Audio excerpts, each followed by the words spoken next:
Здравствуйте! В эфире информационный выпуск «Вести. Чеченская Республика», в студии я, Лейла Муртазова. И в начале главные темы выпуска.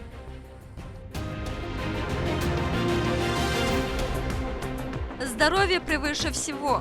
Как нам всем известно слова Гиппократа, болезнь легче предупредить, чем лечить. Несмотря на положительную эпидемиологическую обстановку в регионе, врачи рекомендуют вакцинироваться. От каких вирусов следует себя обезопасить, расскажем в нашем эфире. Голосование за будущее. Избирком Чеченской Республики активно готовится к выборам президента России. В Шелковском районе прошел семинар для членов комиссии.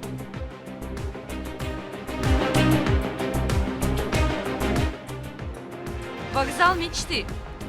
Орнамент на колоннах перрона выполнен в национальном стиле. В Грозном продолжаются строительные работы нового здания железнодорожного вокзала. Как протекает процесс возведения сооружения и дата ввода его в эксплуатацию, смотрите в нашем выпуске.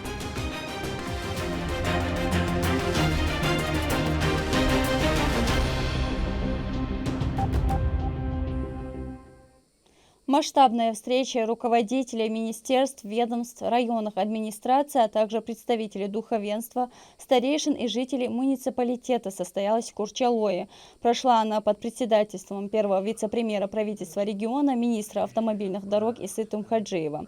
Мероприятие стало логическим продолжением большого совещания в правительстве с руководителем региона Рамзаном Кадыровым на тему важнейшего события для всей страны, а именно выборов главы государства. В своем слове куратор отметил, что традиционно избирательная кампания в районе проходит с высокой явкой и что нынешнее голосование не должно стать исключением.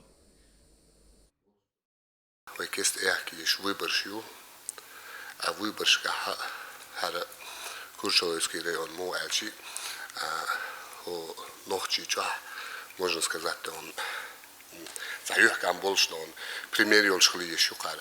Он дальше далгазот облдойл, выдухли пач Ахмад Хаджа. Хавел район юар, инзвай пач район юар. Сундел даму инзхот эхочил выборшка. Из алиди лоци еще, выдик буаба семхлади заду. Сотесра удалмо, вышадики из Асимир дуэла. Так вишта, вы республика, надел что Белахстане, вы массухманда, халхи, сих дик кичен бешули штук. Избирательная комиссия Чеченской Республики начала обучающие семинары для задействованных в предстоящих выборах. Первое мероприятие прошло в Шелковском районе. 30 членам комиссии рассказали, как необходимо проводить информирование жителей в предвыборный период.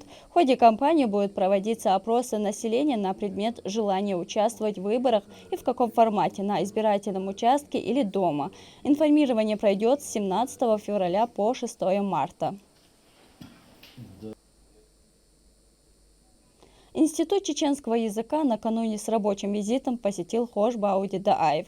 Министр образования и науки региона провел встречу с коллективом научного учреждения, на котором были отмечены результаты деятельности за 2023 год, а также озвучены планы на текущий. В рамках объявленного главой госсубъекта Рамзаном Кадыровым прошедший период годом чеченского языка учреждением проведена огромная работа по его сохранению, дальнейшему развитию и популяризации. К примеру, изданы научные труды, справочная литература, организовано много конкурсов и конференций. В сети интернет планируется разместить онлайн-версию чеченского большого орфографического словаря и формированию русско-чеченского и чеченско-русского переводчика. А кроме того, ведется работа по созданию электронной версии учебников начальных классов по родной речи и литературе.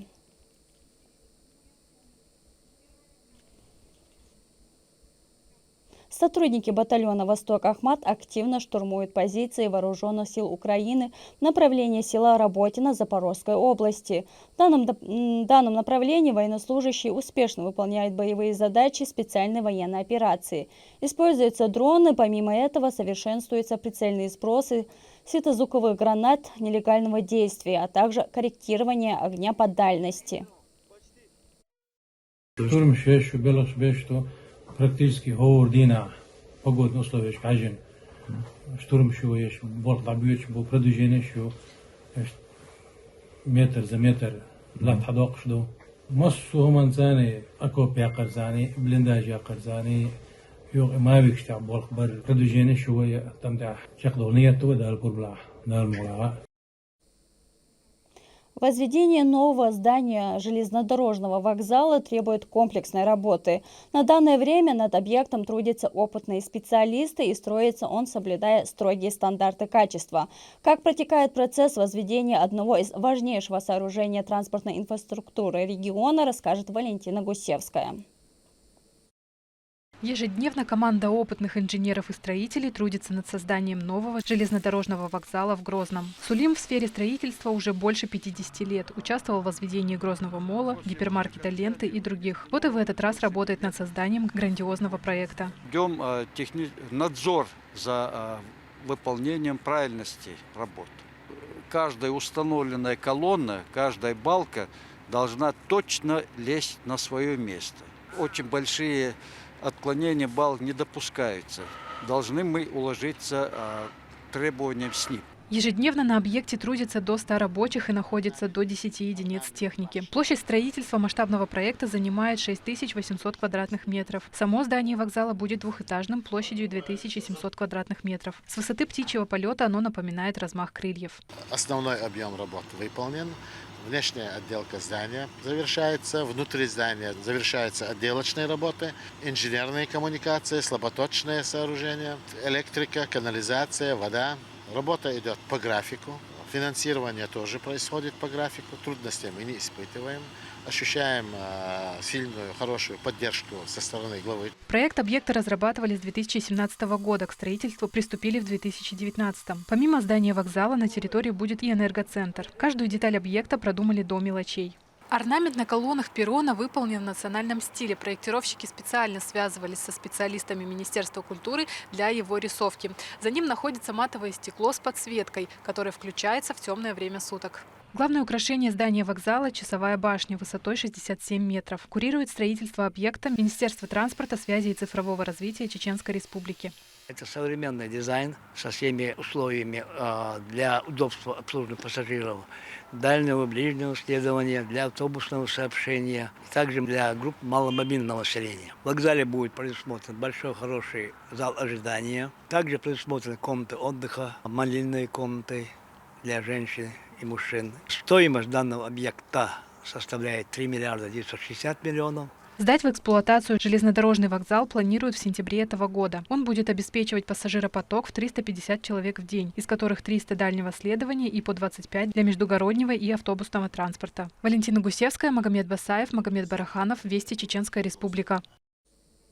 В зимний период наблюдается рост вирусных заболеваний, но, несмотря на это, в регионе эпидобстановка остается стабильной. В то же время врачи рекомендуют прививаться и соблюдать правила безопасности. Особенно важно это для детей. Какие меры помогут снизить риск заболеть, расскажет Рамзан Абоев.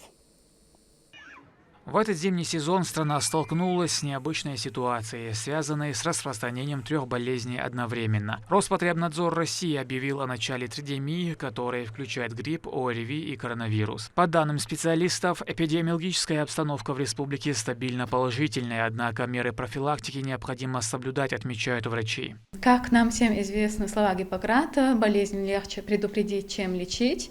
Соответственно, меры профилактики в данный момент являются очень важными. Мера профилактики специфической – это иммунопрофилактика с помощью вакцинации, которая проводится ежегодно. И такая профилактика, она активна для активного формирования иммунитета у больных. Неспецифическая профилактика, в свою очередь, включает в себя это медикаментозные меры, также меры профилактики, которые всем нам известны, домашние. Также медикаментозная профилактика включает в себя это введение препаратов, противовирусных препаратов в период до появления первых симптомов, а также иммуномодуляторы, иммуностимулирующие препараты.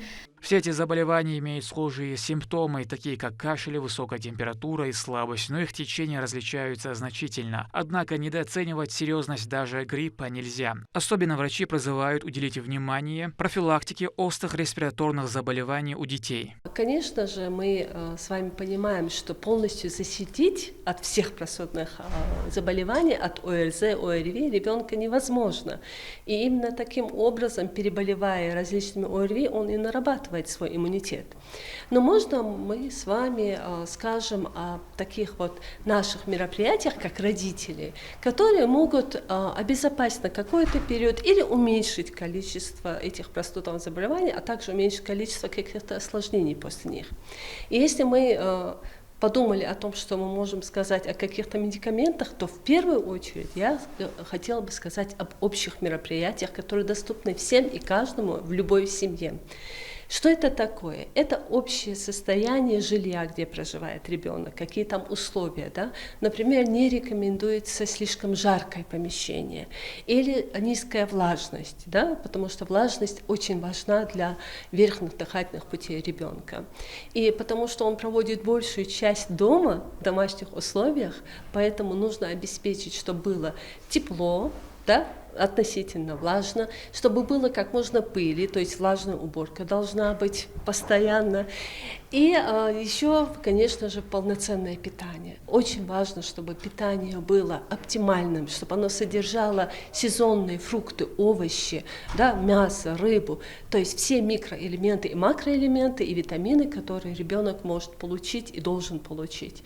Инфекция, которым следует уделить особое внимание и пройти иммунизацию, является корь, коклюш, ветрянка. Например, несмотря на то, что корь обычно ассоциируется с детским заболеванием, она может поражать людей разного возраста, является одним из самых заразных и может иметь опасные осложнения, включая летальный исход. Именно против таких болезней, как корь, коклюш, дифтерия, столбняк, полиомиелит, краснуха, ветрянка, у нас есть вакцины. И именно поэтому эти заболевания называются вакциноуправляемыми инфекциями. То есть мы с помощью вакцин можем управлять, заболеет ребенок или не заболеет, а если заболеет, тяжело ли, с осложнениями он заболеет. Поэтому я призываю родителей задуматься о том, чтобы вовремя, в соответствии с национальным календарем профилактических прививок, проводить вакцинацию своего ребенка от этих инфекций. От населения требуется немногого: пройти вакцинацию, носить маску в общественных местах, мыть часто руки, одеваться по погоде и соблюдение этикета, держаться друг от друга на расстоянии в 1,5 метра. Говоря о защите от вирусных инфекций, одним из действующих средств остаются маски. Однако в последнее время люди стали носить их реже. Они являются эффективной барьерной мерой для предотвращения распространения вирусов, помогая защитить не только носителя, но и окружающих от возможного заражения. Рамзан Абуев, Моксар Хаджиев, Вести, Чеченская Республика. С этого года правительство Российской Федерации скорректировало ряд оснований для получения единого пособия на ребенка. Социальным фондом внесены ряд требований для назначения этого пособия. С декабря прошлого года в доходах больше не учитывается проценты по номинальным счетам на опекаемых детей, выплаты за звание мать-героини, орден или медаль «Родительская слава». Меняются также правила назначения самозанятым. У родителей, для которого это единственный регулярный заработок, право на получение пособия возникает, если годовой доход не превышает 2 минимальных размера оплаты труда. У заявителя должен быть подтвержденный доход или причина его отсутствия. Имущество семьи не должно превышать определенного уровня. С 2024 года будут внесены еще ряд других изменений. Единственный опекун ребенка, не состоящий в браке, теперь как и единственный родитель может обосновать отсутствие у себя трудового дохода уходом за ребенком. Также вступают в силу изменения с 1 июня 2024 года, такие как не будут учитываться доходы от трудовой деятельности подростков до 18 лет в период их обучения. По-новому будут учитывать и сумму получаемых алиментов. Если алименты установлены судом, то будут учитываться фактически поступившие средства. Но если родители договорились об алиментах устно или в соглашении, то будут учитываться суммы, указанные в заявлении, но не меньше минимальных финансовых гарантий согласно Семейному кодексу. 1/4 часть МРОТа на одного ребенка, 1/3 на двоих и 1/2 часть на 3 и более детей. Контрольные мероприятия по выявлению нарушений эксплуатации газа проходят в селении Центр Юрта Грозненского района.